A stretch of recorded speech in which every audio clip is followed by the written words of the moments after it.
ছায়া অন্ধকার, গড়ানে আঁকাবাঁকা পাকদণ্ডিতে কোথাও কোথাও মোটা মোটা শিকড় এবং কাঁটা ঝোপ। সেই সব ডিঙিয়ে ডিঙিয়ে হাঁটতে হচ্ছে। মাঝে মাঝে হোঁচট খাচ্ছি, পা দুটো ক্ষত বিক্ষত হচ্ছে। জনপ্রাণহীন এই নির্জন পথে যে কোন সময় বাঘ এসে আমাদের উপর ঝাঁপিয়ে পড়তে পারে ভেবেই গা ছমছম করছে ভয়ে। নমস্কার, আমি অর্পিতা। আপনারা শুনছেন তপভূমি নর্মদা, শ্রী শৈলেন্দ্র নারায়ণ ঘোষাল শাস্ত্রী মহাশয়ের লেখা তপভূমি নর্মদা। আমি আপনাদেরকে ধারাবাহিকভাবে পড়ে শোনাচ্ছি। যারা এখনও পর্যন্ত আগের পর্বগুলো শোনেননি তাদের কাছে অনুরোধ, দয়া করে আগের পর্বগুলো শুনে নেবেন, তাহলে আপনাদের বুঝতে সুবিধা হবে। তাহলে চলুন শুরু করা যাক। নর্মদার দক্ষিণ দিকে দেখলাম উঁচু উঁচু ঢিবির মতন পাহাড়, ঘোর জঙ্গলে ঢাকা। সুমির দাসজি বললেন, দক্ষিণ দিকে ওই পাহাড়ি অংশের নাম জানমা দাদার, পরের অংশের নাম ভিন্দলয়া দাদার, তারপরে অংশের নাম কুগড়ি দাদার। কুগড়ি দাদের পাশে দিয়ে রাস্তা গেছে দক্ষিণ দিকে, মুন্ডা অরণ্যের দিকে। জানমা দাদার মধ্যে নকটির জঙ্গল, বিষধর সাপ ও সাপদের পরিপূর্ণ। নকটির জঙ্গলে ভৃগু কোমণ্ডল পর্যন্ত বিস্তৃত। একদিন তোমাকে ভৃগু কোমণ্ডল দেখিয়ে নিয়ে আসার ব্যবস্থা করব। তার সঙ্গে পুনরায় ফিরে এলাম কোটিতীর্থের ঘাটে। এসেই সুমের দাসজি তাড়া লাগালেন, চলো চলো ধর্মশালায় ফিরে যাই, ভোজন বানাতে হবে।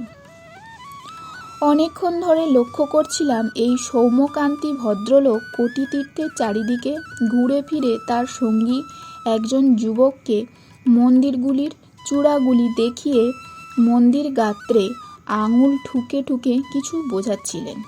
তারা দুজনে ধীরে ধীরে কুণ্ডের কাছে এসে দাঁড়ালেন।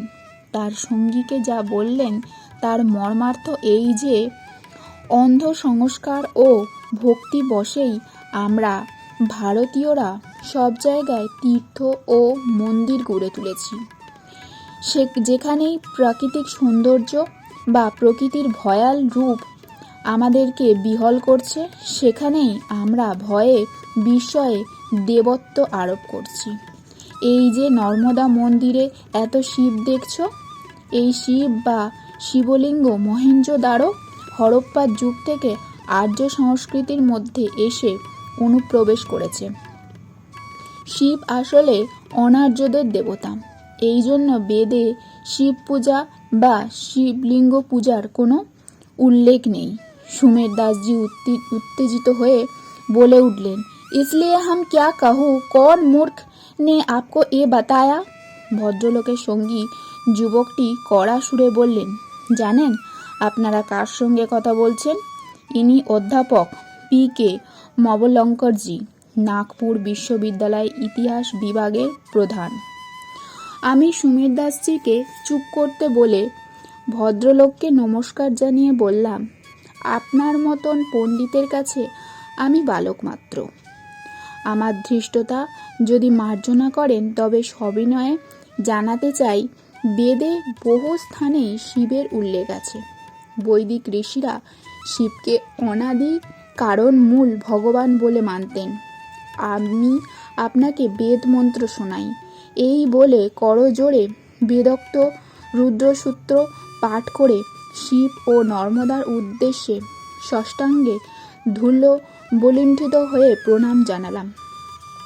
শ্রদ্ধেয় অধ্যাপক জানালাম, এইমাত্র যে বেদ মন্ত্র শুনলেন এগুলি ভগবান কুৎস ঋষি দৃষ্ট মন্ত্র। ঋগ্বেদের প্রথম মণ্ডলের 114 নম্বর সূত্রের অন্তর্গত। মহিষী অঙ্গিরার পুত্র কুৎস, তার অপর 3 ভ্রাতা হলেন হিরণ্যস্তূপ, সভ্য এবং গৃৎসদম। পিতা ও পুত্র সকলেই বেদের মন্ত্রদ্রষ্টা।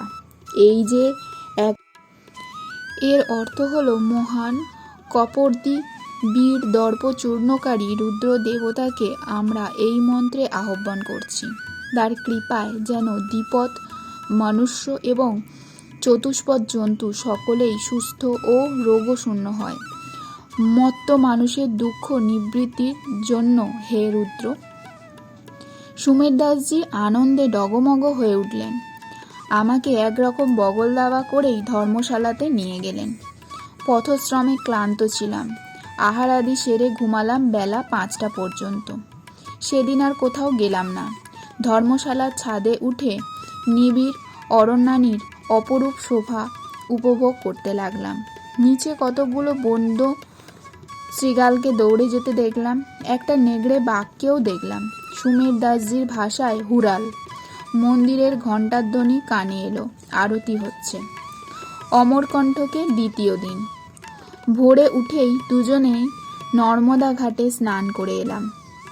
সুমের দাসজি তার ছোট্ট কোমণ্ডলুতে জল ভরে বললেন, চলিए जलेश्वर महादेव को आज पूजा चढ़ाएंगे, महाजाग्रत शिवजी है। ধর্মশালা থেকে বেরিয়েই কিছুটা এবড়ো খেবড়ো রাস্তা অতিক্রম করে একটা চওড়া পাকা রাস্তায় গিয়ে পড়লাম। এই পাকা রাস্তার নাম শাডল রোড। এই রাস্তা উত্তরগামী এক বিশাল সড়ক। রেওয়া আর অমরকণ্টকের মধ্যে এই সড়ক সংযোগ রক্ষা করছে। প্রান্তরের মাঝে মাঝে বিশাল বনস্পতি ছায়ায় ঘেরা গ্রাম্য বসতি।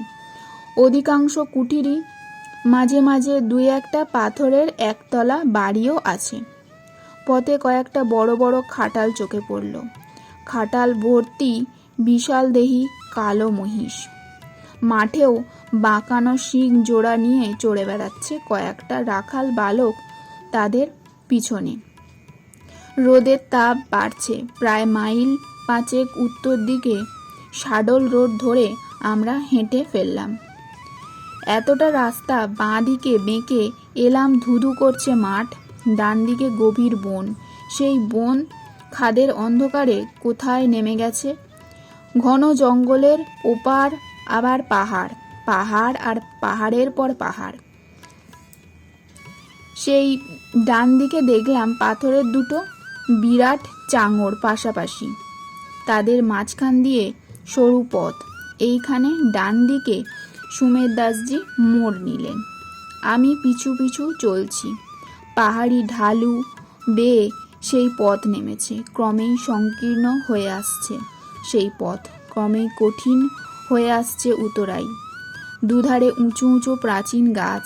সেই সব গাছের রুক্ষ মোটা গুঁড়ি আর পাথরের চাঙড় এড়িয়ে সরু পথ ঘুরে ঘুরে নামছে। বড় বড় গাছের ঘন সন্নিবিষ্ট পাতা ভেদ করে সূর্যের আলো প্রবেশ করতে পারছে না।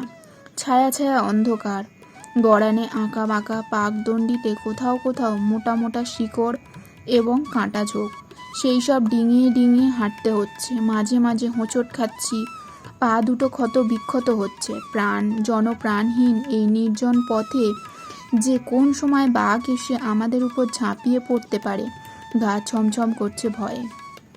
এইভাবে প্রায় 1.5 মাইল উতরাইয়ের পথ হেঁটে যাওয়ার পরেই দেখতে পেলাম কিছুটা সমতল ভূমি। তার পাশেই আবার বড় খাত। বড় বড় গাছের ছায়ায় দেখতে পেলাম ছোট সাদা রঙের মন্দিরটি। দরজার মুখে বৃষভ নন্দী, দ্বার শীর্ষে ঘণ্টা। মন্দিরের চাতালের বাম দিক ঘেঁষে একটি বড় ইদারা। দড়ি নেই, বালতি নেই। থাকলেও ইদারাটি এতটাই গভীর যে সেখান থেকে জল তোলা আমাদের সাধ্যে কুলাতো না। মন্দিরের পূর্ব দিক ঘেঁষে একটি খিরিস গাছ দাঁড়িয়ে আছে। জয় জালেশ্বর। সুমের দাসজি মন্দিরের দ্বারেই লুটিয়ে প্রণাম করলেন। প্রণাম করে সুমের দাসজি বললেন, এহি মহল্লা কা নাম হে তামার ডাবর। মূল নর্মদা মন্দিরের ঈশান কোণে এই মন্দির। মন্দিরের বাম দিকে পূর্ব দিকে যে পাহাড় তার নাম জালেশ্বর। ওই পাহাড়ের পরে যে পাহাড়টি দেখা যাচ্ছে তার নাম আজমির পাহাড়। সেই পাহাড়ে প্রায় 1 শতাধিক গুহা আছে। শুনেছি সেখানে নাকি সিদ্ধ মহাত্মারা থাকেন। বাঘের রাজত্ব। মন্দিরের মধ্যে বসে আছেন জালেশ্বর মহাদেব মহাকাল।